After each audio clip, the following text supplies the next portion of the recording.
Well, they didn't have cars, you know, just young boys that go. Some of them was from young farm families.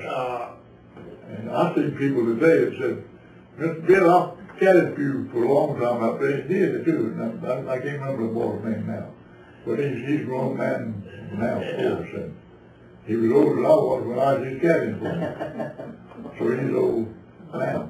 But they were probably, what, a dozen or so? Yeah. All white people, though. They were white? Most of them were colored boys. They were. Yeah. I don't remember black. Did you have like your favorites that you would get every week, or did y'all kind of just rotate? They were all pretty good, wasn't they? I don't remember picking them. I'm like you. It hadn't been too long ago that I ran into a colored fella. He was like I am, just could walk. Said, you remember me caddying for you. And I did. I remembered it. I can't remember his name now. What did y'all pay him, like a dime or? Oh no, we paid them. It seemed to me like we paid $1 for 18 and 50 cents for 9. Oh, is that right? I have no idea what we paid him. No, it's so hard to get the money. The cart fee or the green fee we were looking for $1 on the weekdays and $1.50 on the weekends, so that would make sense. You pay them about what the green fee was. I told a little story about George being on the board, and he was having a meeting, and they wanted to start a tournament for the young people. I told you all that a while ago. Yeah, and George made the motion. It's in the minutes. George made the motion that they go ahead and get that trophy and have it ready for the boy when the tournament was over. You know, to present to him, but it could not exceed $6. And they passed that motion. $6 for the trophy. I'm jealous of your caddy fees. When I caddied at Fishfield in the 60s, I only got $3 for 18 holes. Yeah. I think when I caddied, I got a quarter. You know, we didn't have any golf carts, so Russ Birch and Emsley Kennedy bought 2 golf carts. You remember that? They were the first two. Russ Birch and Emsley Kennedy bought the 2 first golf carts, and of course everything that you did was private golf carts. You had no club carts. And that hurt us about as bad as anything when you quit letting them have private golf carts. About half the people that played had a cart, and they all quit playing. Because they had to pay to get another cart. I can remember y'all 2 carts vividly. You had that one-armed bandit. Yeah. Was it red, kind of burgundy? Yeah, but it had a steering wheel. Steering wheel, like one arm. And then I remember you had one too, George, didn't you? Cart. Yeah, he gave out and loaded his clothes up in the thing right over there. I do remember reading in here that you were asked to grade caddies at one time, though. That's what I was trying to find. You and I think Daddy and someone else were asked to grade the caddies. I guess you did about, I don't know. Do you remember being asked to grade them? I was trying to find that in a minute, but I couldn't find that. Okay. If you find it, well, I'll keep looking for it.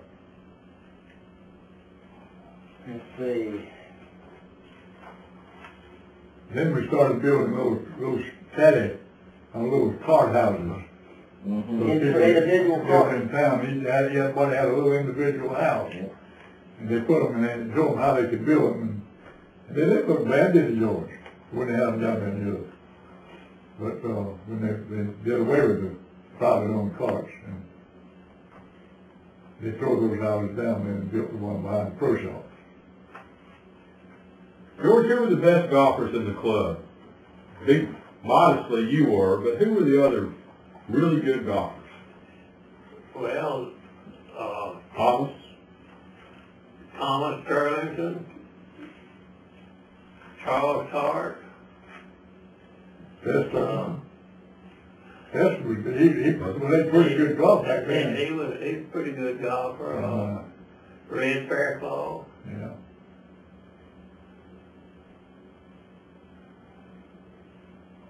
Walt Kitchen. He came here about 51 or 2, didn't he? Yeah. When did Frank Motnick arrive on the scene? Good question. Frank the best of my knowledge, he was a serviceman in Fayetteville and moved over here and opened a clothing store.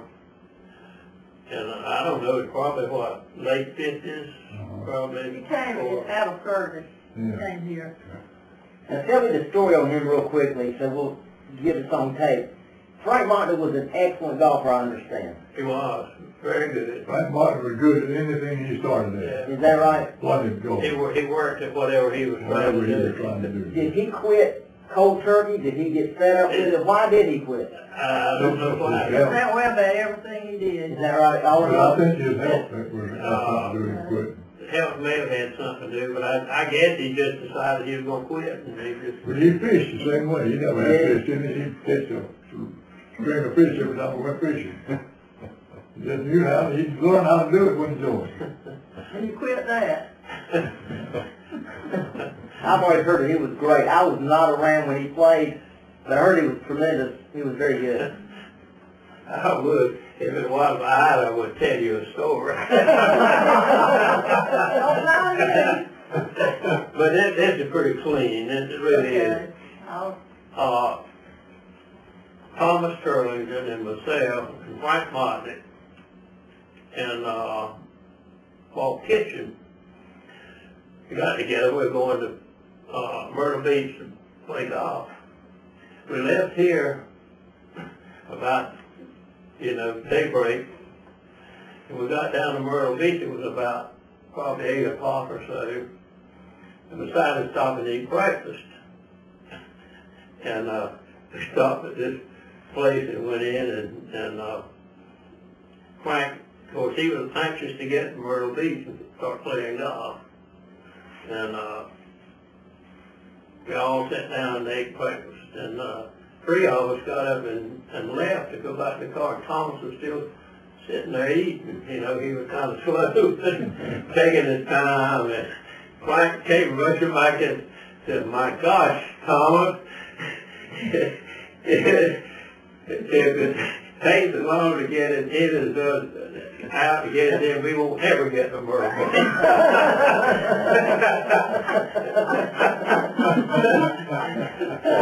Good.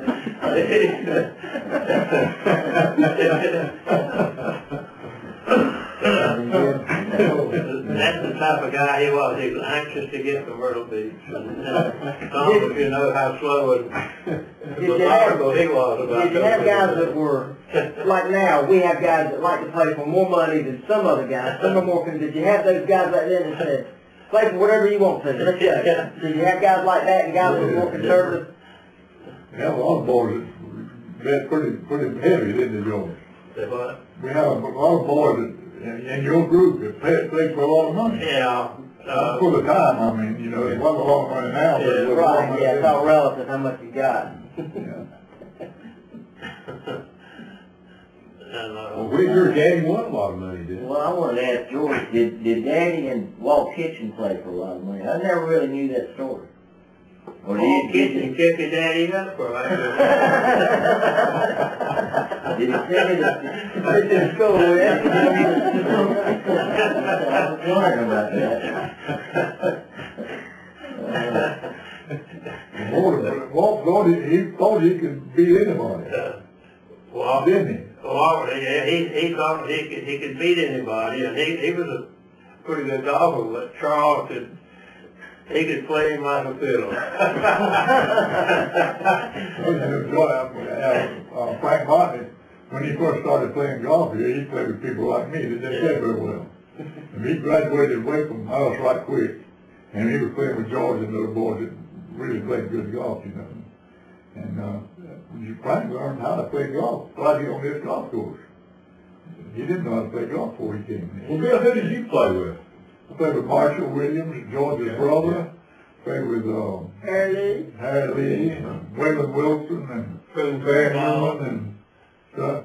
Prune Fairclough. From Fairclough, yeah, and Maybe Jim Hubbard had to be in that crowd. Jim Jim Hubbard, yeah, he played with some. Jim didn't play as much back then as he did later on. Jim liked fish, didn't he? Yeah, well, Jim did, yeah, he liked to fish. But he was working hard. He had 2 businesses to run. The ice house and the oil company. Mm-hmm. Bo Henley was another one in that group, I think. But, we had a lot of people that played rugby. We played golf on Saturday.